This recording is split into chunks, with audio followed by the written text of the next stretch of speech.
Hello everyone, welcome to Jharkhand Pathshala. आज का topic है बीबीएमक्यू यूनिवर्सिटी का बीए हिस्ट्री का सेमेस्टर 4 का एक क्वेश्चन लेकर के आया हूं। हमारा जो क्वेश्चन है वह अमेरिका द्वारा द्वितीय विश्व युद्ध में भाग लेने के कारण और प्रभाव का वर्णन करें। यानी द्वितीय विश्व युद्ध में अमेरिका ने क्यों भाग लिया था, उस पर आज हम लोग बात करेंगे। बहुत ही इंपॉर्टेंट क्वेश्चन है, इसको आप पूरा देखिए और इसका पीडीएफ आपको हमारे टेलीग्राम चैनल पे मिल जाएगी। शुरू कर लेते हैं। नए हो चैनल पे तो सब्सक्राइब कर लेना। देखिए, द्वितीय विश्व युद्ध वैश्विक संघर्ष था जिसने कई देशों को अपनी चपेट में ले लिया। अंततः संयुक्त राज्य अमेरिका को भी इस युद्ध में शामिल होना पड़ गया। युद्ध की शुरुआती दौर में अमेरिका तटस्थता की नीति का अनुसरण किया था। तटस्थता का नीति क्या होता है कि अमेरिका इस युद्ध में शामिल होना नहीं चाहता था। द्वितीय विश्व युद्ध में दो गुट था, एक धुरी राष्ट्र और एक मित्र राष्ट्र, और दोनों के साथ अच्छा संबंध स्थापित रखना चाहता था अमेरिका। तो यहाँ पे अमेरिका को लगता था कि युद्ध में शामिल होना सिर्फ नुकसान है, फायदा कुछ भी नहीं है। तो वह तटस्थता की नीति अपनाया। ठीक है, वो चुप रहेगा, दोनों में से किसी भी गुट का समर्थन नहीं करेगा। अमेरिका ने घरेलू समस्याओं को दूर करने में लगा हुआ था। उसके अपने देश के अंदर जो समस्या थी उसको सुलझाने में लगा हुआ था। ठीक है, बाहर के समस्या में उलझने से अच्छा है कि अपने देश के अंदर जो समस्या है उसे सुलझाया जाए। तो अमेरिका इसी नीति में लगा हुआ था। इसके बावजूद भी लास्ट में वो क्या हुआ, युद्ध में उतरा। तो हम जानेंगे कि आखिर ऐसी कौन कौन सी बातें थी कि वो युद्ध में उसे उतरना पड़ा, और उसके युद्ध में आने के बाद जो है क्या क्या परिवर्तन हुए, क्या प्रभाव पड़ा युद्ध में। ठीक है, और अमेरिका में भी क्या प्रभाव पड़ा। युद्ध के कारण में सबसे पहला कारण हम लोग यहाँ पे आर्थिक कारण को देखेंगे। तो यहाँ पे बात करें कि द्वितीय विश्व युद्ध में अमेरिका की भागीदारी में आर्थिक कारकों या कारणों ने महत्वपूर्ण भूमिका निभाई। इसमें से प्राथमिक कारण था 7 दिसंबर 1941 को जापानियों द्वारा पर्ल हार्बर पर हमला। पर्ल हार्बर जो कि अमेरिकी नौसेना का एक कमांड था, यहाँ पर अमेरिकी नौसेनाओं का यहाँ पर मतलब ये सैन्य अड्डा था अमेरिका का, और जापानियों ने यहाँ पे हमला कर दिया। काफ़ी ज़्यादा नुकसान पहुँचाया था यहाँ पे अमेरिका को। ठीक है, पर्ल हार्बर हमले ने केवल तत्काल तबाही पर्ल हार्बर ने केवल तत्काल तबाही नहीं मचाई थी, बल्कि प्रशांत क्षेत्र में अमेरिकी आर्थिक हितों को भी सीधा खतरा पैदा कर दिया था। थोड़ा बहुत टाइपिंग मिस्टेक हो सकता है, तो इसको आप सुधार लीजिएगा, सेंटेंस को आप थोड़ा बना लीजिएगा। पर्ल हार्बर के हमले ने सिर्फ तत्काल तबाही ही नहीं मचाई, बल्कि प्रशांत क्षेत्र में अमेरिकी आर्थिक हितों को भी सीधा नुकसान पहुंचाया था। इस हमले ने संयुक्त राज्य अमेरिका के प्रशांत बेड़े को गंभीर रूप से क्षतिग्रस्त कर दिया, और अमेरिका ने जापान के खिलाफ युद्ध घोषणा कर दी। तो ये पहला पॉइंट आपको समझ में आ गया होगा कि आर्थिक कारण क्या था। तो आर्थिक कारण में ये कारण शामिल था पर्ल हार्बर पर हमला करने पर वहाँ पर जान माल दोनों की खतरा हुई थी अमेरिका को। ठीक है, साथ ही साथ जो प्रशांत क्षेत्र में कब्जा करके रखा हुआ था अमेरिका, वो इसके कब्जा क्षेत्र से बाहर निकल गया।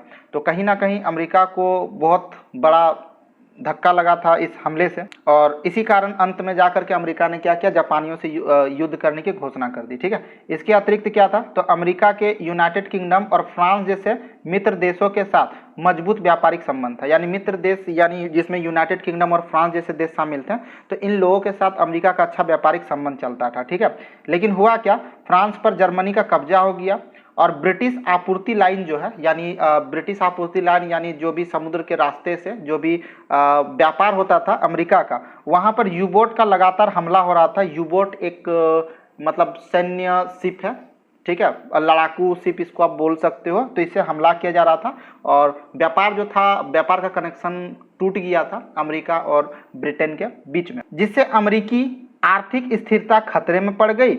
अपने आर्थिक हितों की रक्षा और अनुकूल व्यापार संबंधों को बनाए रखने के लिए संयुक्त राज्य अमेरिका मजबूरन इस युद्ध में शामिल हो गया। यानी कहीं ना कहीं यह मजबूर था इस युद्ध में शामिल होने के लिए, इस कारण से ये युद्ध में शामिल हुआ। दूसरा पॉइंट हम लोग देखते हैं, राष्ट्रीय सुरक्षा की चिंता। द्वितीय विश्व युद्ध में अमेरिका ने भाग लेने के निर्णय में राष्ट्रीय सुरक्षा की चिंता एक महत्वपूर्ण कारण थी। इसको भी एक महत्वपूर्ण कारण माना जा सकता है।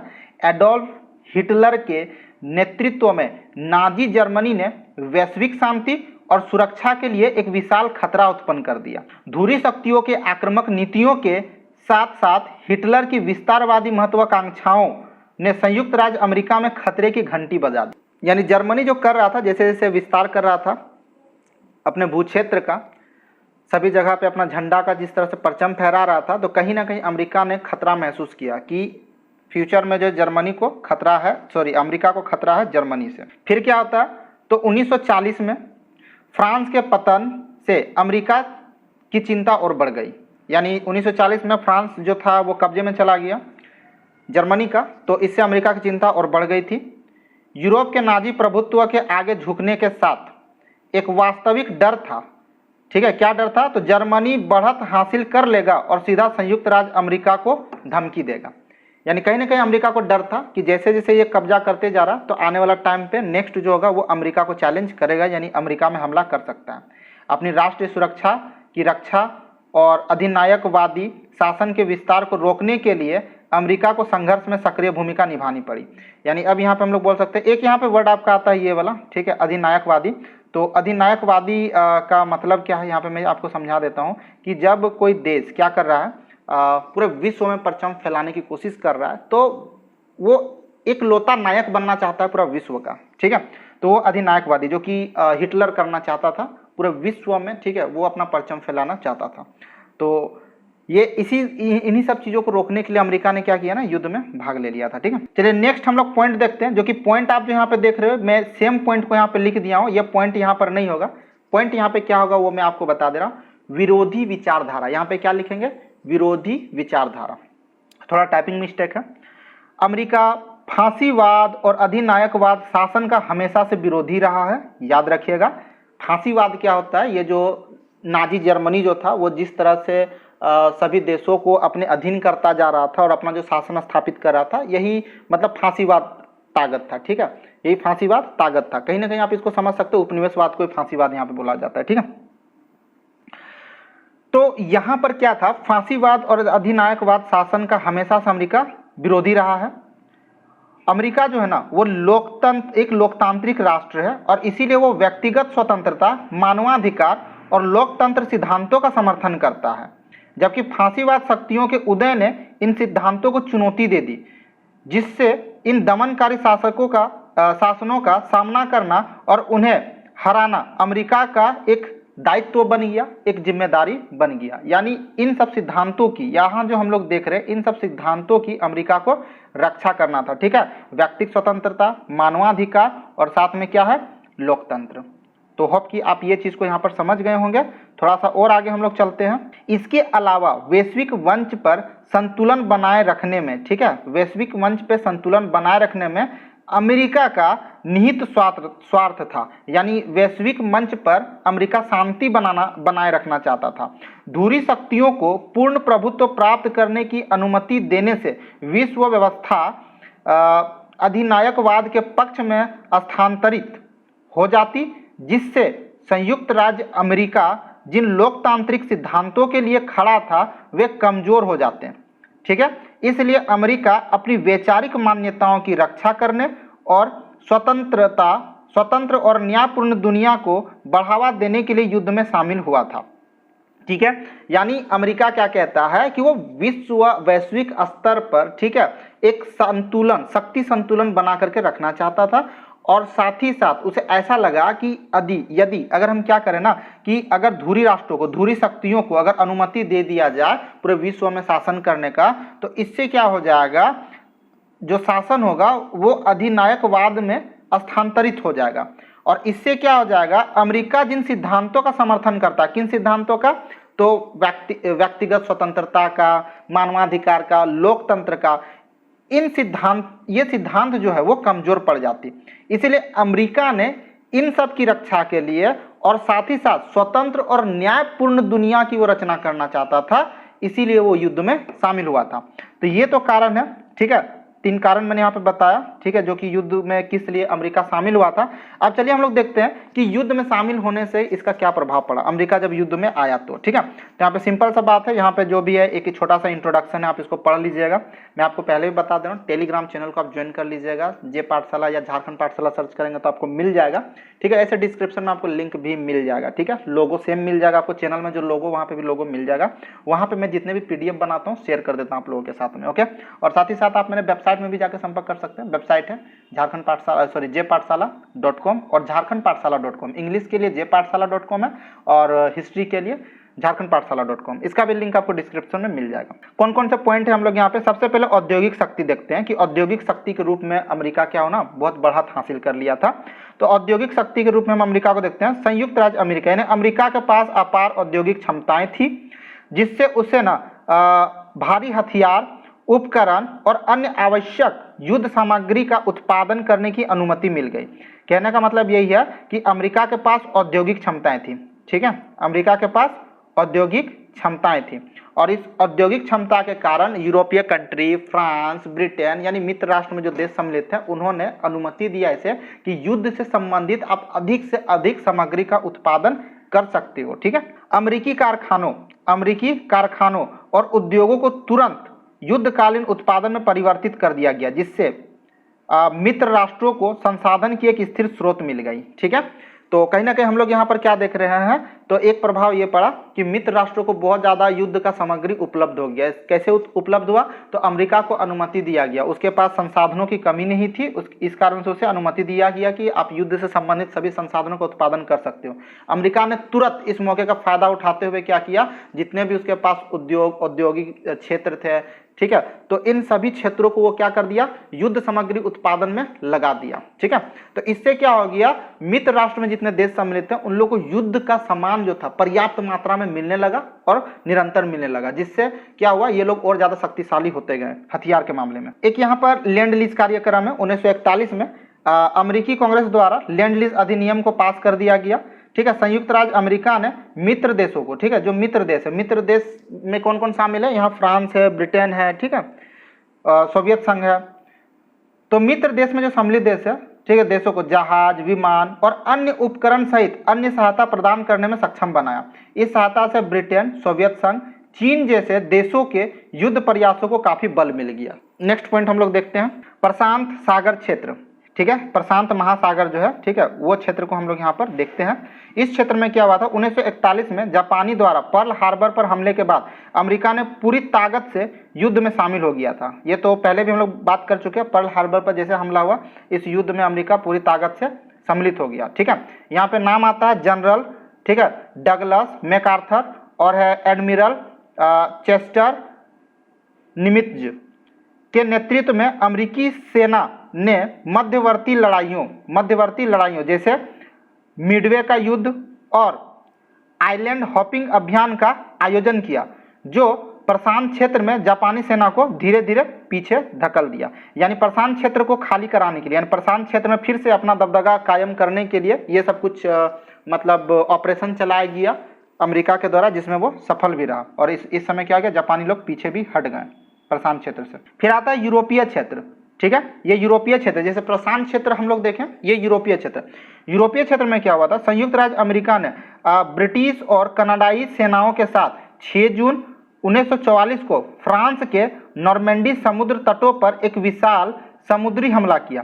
याद रखिएगा, नॉर्मैंडी क्षेत्र जो है ये आपका नॉर्थन साइड में पड़ता है फ्रांस का, जो कि एक समुद्री क्षेत्र है। इस समुद्री क्षेत्र में जर्मनी का कब्जा हो चुका था और यहीं से बिजनेस करने में, यानी व्यापार का जो लाइन चल रहा था अमेरिका और ब्रिटेन के बीच में, फ्रांस के बीच में, तो ये कहीं ना कहीं दिक्कत कर रहा था। तो इस जगह पे क्या किया गया, 6 जून 1944 को अमेरिका ने हमला कर दिया था। ठीक है, याद रखिएगा, अमेरिका ने हमला किया था और इस क्षेत्र को अपने कब्जे में ले लिया। इस ऑपरेशन ने बाद के आक्रमणों जैसे बैटल ऑफ द बल्ज के साथ मिलकर पश्चिमी यूरोप को नाजी जर्मनी से मुक्ति दिलाने में महत्वपूर्ण भूमिका निभाई और अंत में इस क्षेत्र को क्या किया गया, जर्मनी से मुक्त करा दिया गया। फिर यहाँ पर एक परियोजना आता है जिसका नाम है मैनहट्टन परियोजना। ठीक है, हिंदी में मैनहट्टन लिखा हुआ है, अंग्रेजी में मैनहट्टन परियोजना के नाम से जाना जाता है। संयुक्त राज्य अमेरिका ने मैनहट्टन परियोजना को अंजाम दिया था। यह बहुत ही इंपॉर्टेंट परियोजना है, इसको याद रखिएगा, जिसका उद्देश्य दुनिया को प्रथम परमाणु बम बनाना था। ठीक है, दुनिया का प्रथम परमाणु बम बनाना था। यह वही परियोजना था जिसके तहत परमाणु बम यानी फर्स्ट टाइम, यानी पहली बार परमाणु बम को विकसित किया गया, यानी परमाणु बम बनाया गया। उसके बाद अगस्त 1945 में हिरोशिमा और नागासाकी पर परमाणु बम के विस्फोट ने जापान को आत्मसमर्पण करने पर मजबूर कर दिया। इसके बाद प्रशांत क्षेत्र में युद्ध जल्द ही समाप्त हो गया। तो प्रशांत क्षेत्र जो था वहाँ पे युद्ध क्या हो गया, जल्द ही समाप्त हो गया, क्योंकि वहाँ पे प्रशांत क्षेत्र में जो कब्जा करके रखा हुआ था वो जापान का था। ठीक है, जापान यहाँ पे उत्पात मचा रहा था। तो जापान में 2 ही बम गिराया गया था, नागासाकी और हिरोशिमा में 2 परमाणु बम 2 सिटी में गिराया गया, जिसने बहुत ज़्यादा तबाही मचाई थी और जापान ने क्या कर दिया, आत्मसमर्पण कर दिया था। तो ये भी आपका मेन पॉइंट है कि किस परियोजना यानी किस योजना के तहत या किस परियोजना या किस कार्यक्रम के तहत, ठीक है, परमाणु बम परमाणु बम बनाया गया था फर्स्ट टाइम, तो वो हो जाएगा मैनहट्टन परियोजना था। ठीक है, कूटनीति प्रयास क्या है, तो राष्ट्रपति फ्रैंकलिन डी रूजवेल्ट सहित अमेरिकी नेताओं ने युद्ध के दौरान राजनयिक वार्ता और सम्मेलनों में महत्वपूर्ण भूमिका निभाई थी। तेहरान सम्मेलन, याल्टा सम्मेलन, ठीक है, पोट्सडेम सम्मेलन युद्ध के बाद की विश्व व्यवस्था को आकार देने में महत्वपूर्ण थे। तो उसके बाद यहाँ पे क्या था, कुछ यहाँ पे सम्मेलन में ये लोग अमेरिका ने सक्रिय भूमिका निभाया, जो कि युद्ध के बाद एक नया विश्व में माने एक नया नीति रचने में या एक नया विश्व को गढ़ने में बहुत महत्वपूर्ण भूमिका इसमें निभाया गया था। ठीक है, इस सम्मेलन से। उसके बाद नेक्स्ट आता है आपका यहाँ पर होम फ्रंट सपोर्ट था, स्पोर्ट बोल रहा हूँ, होम फ्रंट सपोर्ट। अब देखो होम फ्रंट सपोर्ट क्या कि अमेरिका में होता है ना कि जनताओं का भी अपना एक सपोर्ट होता है, तो ये भी एक सपोर्ट था इन लोगों का, जिसमें अमेरिकी होम फ्रंट ने, ठीक है, होम फ्रंट ने युद्ध प्रयासों का समर्थन करने में महत्वपूर्ण भूमिका निभाई थी। ठीक है, जिसमें से कुछ कार्यक्रम सम्मिलित था। होम फ्रंट का क्या सपोर्ट था, तो एक था राशनिंग, दूसरा था विजयोद्यान और उसके बाद था स्क्रैप मेटल ड्राइव। तो ये कुछ मतलब काम है, आप इसको अलग से भी पढ़ सकते हो यूट्यूब में सर्च करके। राशनिंग का अर्थ होता है कि युद्ध के टाइम पे, ठीक है, राशन व्यवस्था करवा देना। अब सेनाएं वगैरह अगर लड़ रही है ना, तो भूखे प्यासे तो लड़ेगी नहीं, ठीक है, तो जो भी खाने पीने का सामान जो जुटाने का काम था उसे राशनिंग कहा जाता है। ठीक है, विजय उद्यान उतना मुझे भी जानकारी नहीं, बट ये एक कार्यक्रम था, आप इसे अलग से पढ़ लीजिएगा। और यहाँ पे स्क्रैप मेटल ड्राइव का अर्थ होता है, वहाँ पे मतलब स्क्रैप मेटल ड्राइव का मतलब होता है कि जब युद्ध होता है ना, तो बहुत सारे युद्ध सामग्रियों को बनाया जाता है, इसमें विभिन्न प्रकार के मेटलों की आवश्यकता होती है। जो सबसे ज्यादा यूजफुल मेटल होता है ना, उसे एकत्रित किया जाता है। ठीक है, उसे एकत्रित किया जाता है, उसे बचाया जाता है, तो उसे ही स्क्रैप मेटल ड्राइव कहा जाता है। ठीक है, इन कई तरीकों में से, ठीक है, ये कई और भी कई तरीका इसमें क्या थे, शामिल थे। आबादी ने युद्ध में योगदान दिया था। ठीक है, तो इसमें कई ज्यादा युद्ध में योगदान दिया था। इसके अतिरिक्त महिलाओं ने बड़ी संख्या में कार्य बल में प्रवेश किया। महिलाओं ने भी बहुत अच्छा योगदान दिया था, उन आवश्यक भूमिकाओं को निभाया जो पहले युद्ध में गए पुरुषों द्वारा निभाई जाती थी, वो अब महिलाओं के द्वारा भी निभाया जाने लगा। द्वितीय विश्व युद्ध में अमेरिका की भागीदारी के प्रभाव को कम करके नहीं हम लोग आंक सकते हैं। यानी द्वितीय विश्व युद्ध की जब हम लोग बात करेंगे तो इसमें अमेरिका की हम जरूर बात करेंगे, क्योंकि इसमें इसका बहुत ही बड़ा योगदान रहा और सक्रिय योगदान रहा। देश के सैन्य, औद्योगिक और राजनयिक योगदान ने युद्ध का रुख मोड़ दिया और युद्ध के बाद दुनिया को आकार देने में महत्वपूर्ण भूमिका निभाई।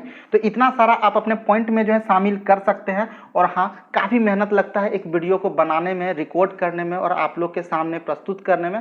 इसके पीछे जस्ट एक ही उद्देश्य होता है कि आप हमारे चैनल को सब्सक्राइब करेंगे, वीडियो पसंद आएगा तो लाइक करेंगे और ज़रूरतमंदों के साथ आप शेयर करेंगे। तो इन सब चीज़ों में थोड़ा अपना एफर्ट लगाइए, थोड़ा समर्थन कीजिए, सपोर्ट कीजिए, चैनल को सब्सक्राइब कर दीजिएगा, कमेंट कीजिएगा और किस क्वेश्चन पे आपको आंसर चाहिए हम जरूर आपके लिए लेकर के आएंगे। ठीक है, फिर से मिलते हैं नए वीडियो के साथ, तब तक के लिए धन्यवाद। जय हिंद, जय भारत।